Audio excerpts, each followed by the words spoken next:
सुनेच्या मनात तुम्हा आम्हाला काय कळतं जसं दिसतं तसं नसतं जसं दिसतं तसं नसतं जसं दिसतं तसं नसतं जसं दिसतं तसं नसतं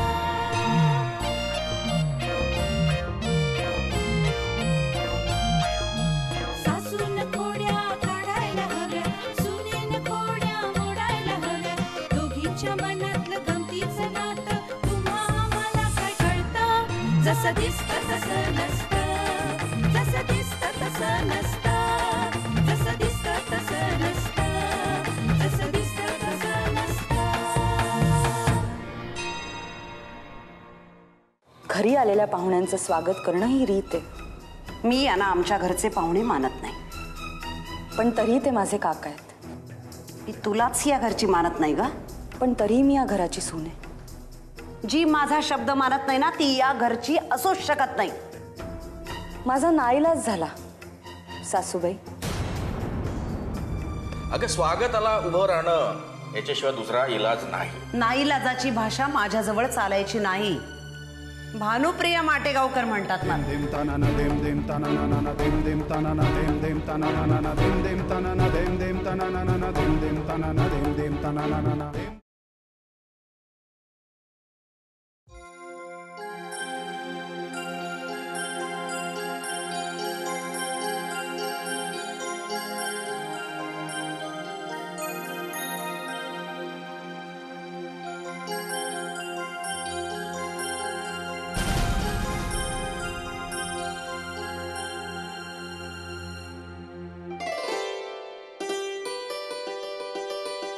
हे काय इतक्या लवकर आलात सुद्धा तुम्ही? थांबा थांबा. काय झालं? लग्न करून आलायत म्हणजे लगेच घरात घेणार नाही मी तुम्हाला.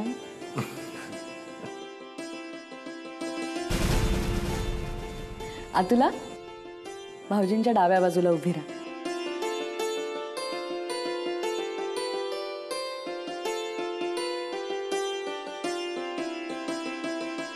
तर आता भाकर तुकडा ओवाळून टाकायचा, दृष्ट काढायची, माप ओलांडायचं, छानसा उखाणा घ्यायचा आणि मग घरात यायचं. कळलं?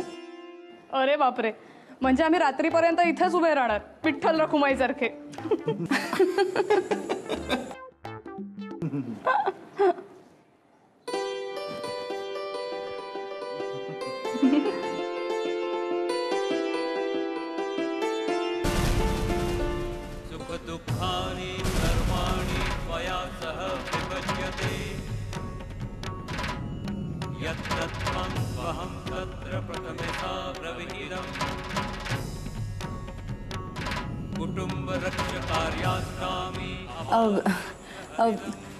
ताने माप घेऊन ये ग जरा.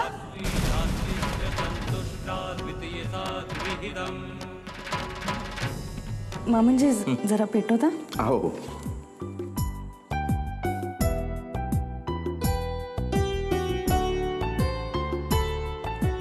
भाऊजी चपला तर काढा.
ताने अगं माप आण ना लवकर.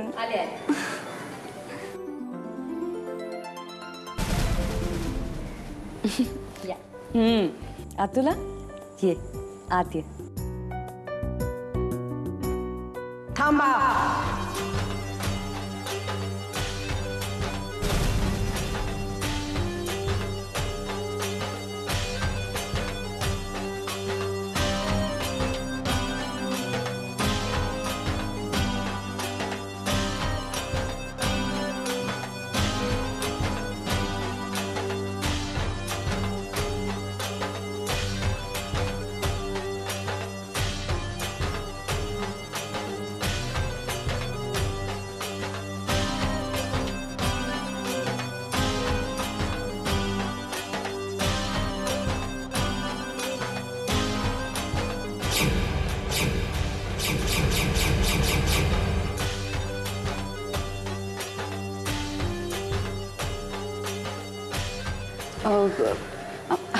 आतुला ये माप ओलांडून आत ये.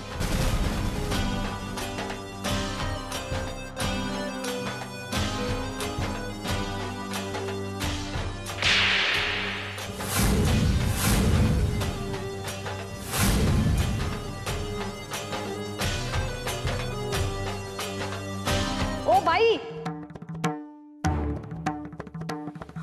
खबरदार.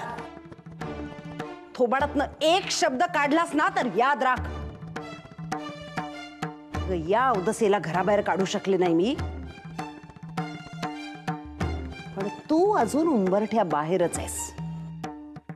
तुला घरात घ्यायचं की नाही हा माझा प्रश्न आहे. ओ मिसेस माटेगावकर, तुम्ही जशा मिसेस माटेगावकर आहात ना तशी मी सुद्धा मिसेस माटेगावकरच आहे. अरे सांग ना त्यांना. काय सांगू? लग्न केलंय ना मी तुझ्याशी. म्हणाव मी सुद्धा मिसेस माटेगावकरच आहे. म्हणाव मी सुद्धा मिसेस माटेगावकरच आहे.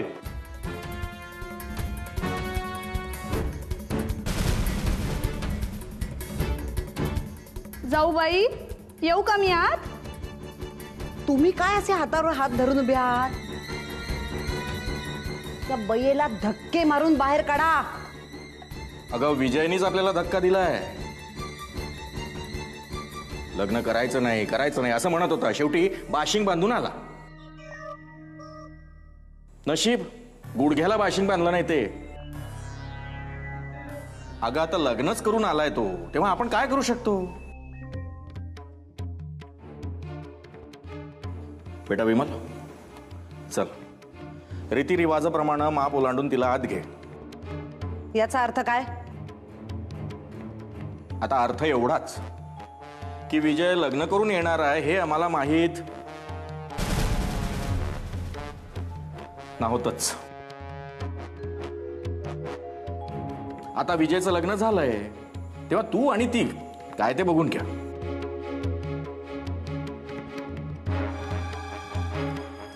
आतुला ये आत ये.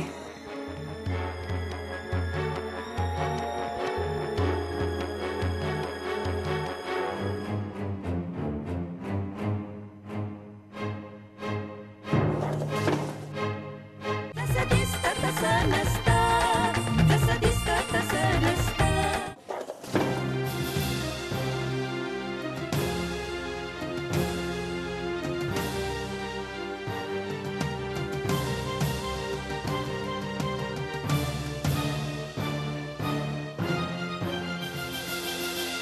तानी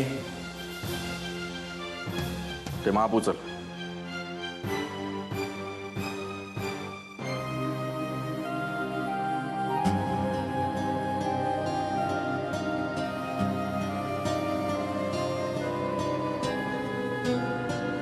तुझ्या आईला सांग मी चिडल्यावर काय करते ते. अगं आई खरंच आहे, ही संतापली ना की एकदम अशी कचा कचा चावते. पण आज पहिला दिवस आहे ना म्हणून नाही चावणार. अरे पण ही भयंकर मुलगी तुला भेटली तरी कुठे आणि कधी? ही सगळी गोष्ट तुम्हाला नंतर सांगितली तर चालेल का? मला ना आता माप ओलांडण्याची सॉलिड घाई झालीये.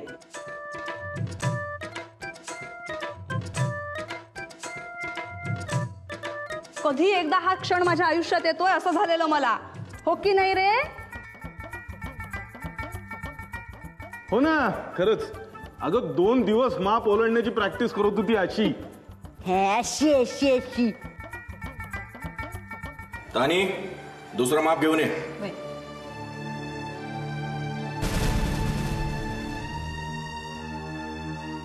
पण नुसतं माप ओलांडायचं नसतं, त्याबरोबर छानसा उखाणा सुद्धा घ्यायचा असतो.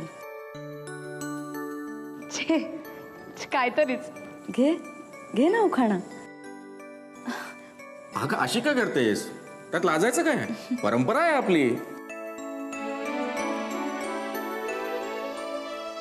घे ना तुला. अगं घे ना, एवढं सांगतायत तर.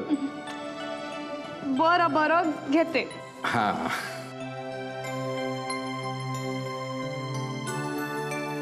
आता घ्या. मी आठवण काढली म्हणून विजयरावांना लागला ठसका. मी आठवण काढली म्हणून विजयरावांना लागला ठसका. सासूबाई जरा जपून, मी दाखवणार आहे तुम्हाला माझा हिसका.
भानुप्रिया माटेगावकरच्या घरामध्ये अशी घटना घडली, यावर भानुप्रिया माटेगावकरचाच विश्वास बसायला तयार नाही.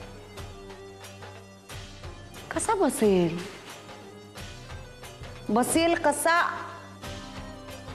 नाकासमोर बघून चालणारा माझा हा मुलगा हाताला लागेल ती मुलगी धरून घरामध्ये आणतो, यावर विश्वास बसेल कसा? तरी मी अजयला विचारलं होतं, शहरात याची काही भानगड नाही ना बाबा? हा, त्या वेळेला जरासा गांगरला होता तो. त्याच वेळेला ओळखायला हवं होतं मी. नतद्रष्ट कार्टी मेली. माप ओलांडायचं होतं तर फुटबॉल उडवल्यासारखं भांड उडवलं. केवढी घाबरले होते मी. नाही नाही भानुप्रिया, तू घाबरलीयस हे स्वतःच्या मनाशी सुद्धा कबूल करू नकोस.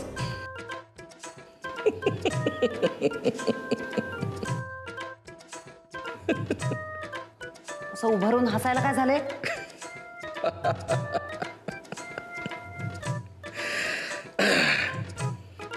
अगं मगापासून बघतोय स्वतःशीच तू सारखी पुटपुटत बसलीस. काय झालंय काय? हातवारे करत गावभर फिरेन ना मी, तेव्हा तुमचे डोळे उघडतील. हे बघा, काल आपल्या घरामध्ये जे काही घडलंय ना, ते स्वप्न नव्हतं आणि भासही नव्हता. जर आठवून बघा काय घडलंय काल, आठवून बघा. देवधर घरातून नाहीसा झाला, त्याचा मुलगा गावातून नाहीसा झाला. यापेक्षा दुसरा भयंकर प्रकार आपल्या घरात घडल्याचं मला नाही आठवत. नाही कसं? काल आपल्या मोठ्या चिरंजीवांनी लग्न करून अकलेचे तारे तोडलेत ना. हा हा, ते होय. हा, असं करण्या इतका साधा प्रसंग नाही हा. नाही नाही, भानुप्रिया माटेगावकर जेव्हा घाबरली तेव्हा तो प्रकार साधा नाहीच. जसं दिसतं तसं नसतं, जसं दिसतं तसं नसतं. नाही नाही, भानुप्रिया माटेगावकर जेव्हा घाबरली तेव्हा तो प्रकार साधा नाहीच. कोणी सांगितलं तुम्हाला भानुप्रिया माटेगावकर घाबरली म्हणून? मी नाही घाबरले. अगं तू स्वतः म्हणालीस. एक लक्षात ठेव, तू पुटपुटत जरी असलीस ना तरी तेवढं वाक्य मी स्पष्ट ऐकलंय. हो, घाबरले मी, पण या घराचा विचार करून घाबरले. ही अशी मुलगी जर माप ओलांडून घरात आली तर या घराचं काय होईल, या विचाराने घाबरले. महादेवाची साक्ष ठेवून सांगते, दिवस रात्र मला फक्त या घराची चिंता असते. या घराचा विचार असतो या डोक्यात. आणि विजयनी फक्त माझा नाही, काही तुमचा, या घराचा विश्वासघात केलाय. हसू नका असे, हा हसू नका. ती मुलगी जेव्हा डोक्यावरती मिरे वाटेल ना तुमच्या, तेव्हा कळेल तुम्हाला. भानुप्रिया, आपलं लग्न झालं ना तेव्हा माहितीये, माहितीये. मोठ्या जाऊबाई हेच वाक्य बोलल्या होत्या, माहितीये. पण म्हणावं, फुरसत असेल तर वरनं डोकावून बघा. माटेगावकर घराण्याचा डौल 10 पटीने वाढवलाय या भानुप्रियाने. मला हिशेब बघायला लावू नकोस तू. मी हिशेब लावायला बसलो ना तर बरं बरं बरं. आणि मी काय शेखी मिरवत नाहीये. अख्ख्या पंचक्रोशीत म्हटलं जातं या घरासाठी मी पायगुणाची ठरलीये म्हणून. मग त्यात काय, ही मुलगी देखील ठरेल.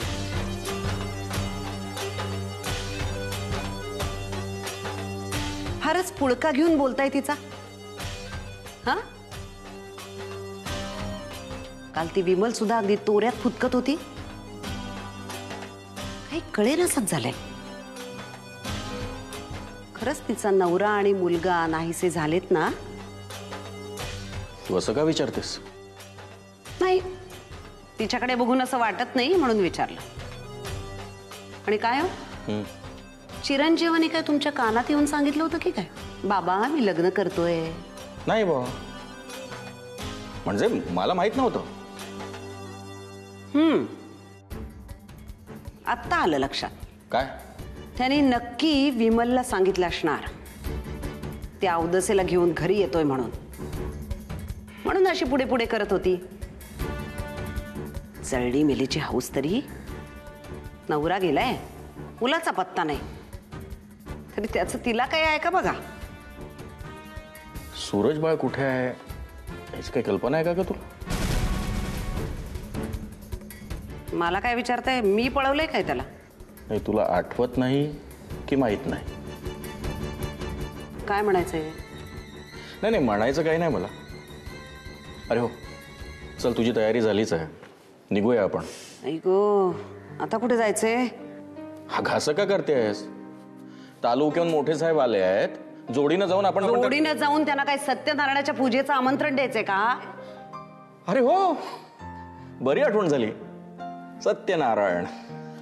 अगं विजय लग्न करून आलाय घरी, तेव्हा आपण घरात पूजा घालायला नको? एक काम करूया, आपण साहेबांना भेटू, नंतर तिथून सरळ गुरवांकडे जाऊ आणि पूजेबद्दल आपण गुरवांना सांगू. उगाच डोकं खाऊ नका माझं. आधीच सकाळपासून ठणकतंय ते. सकाळपासून चहाचा एक घोट सुद्धा गळ्याखाली उतरलेला नाहीये. एरवी यावेळी माझा दुसरा चहा घेणं चालू असतं. आला गो बाई चहा आला, डोकं असं ठणकतंय. आण बाई लवकर, आण इकडे. तुमचा चहा बनतोय. हा कोणाचा चहा आहे? हा नवीन सुनबाईंचा आहे. अहो आत्ताच उठल्या ना बघा त्या. त्यांचा तसा हुकूमच आहे की त्यांचा चहा झाल्यापातूर कोणाला बी चहा द्यायचा नाही म्हणून. म्हणजे भैया साहेबांनी मागितला त्यांना दिला तरी बी चालेल. वहिनीबाईंना चालेल, अजय भाऊला बी दिला तरी चालेल. हो मग कोण राहिलं आता? तुम्ही काय?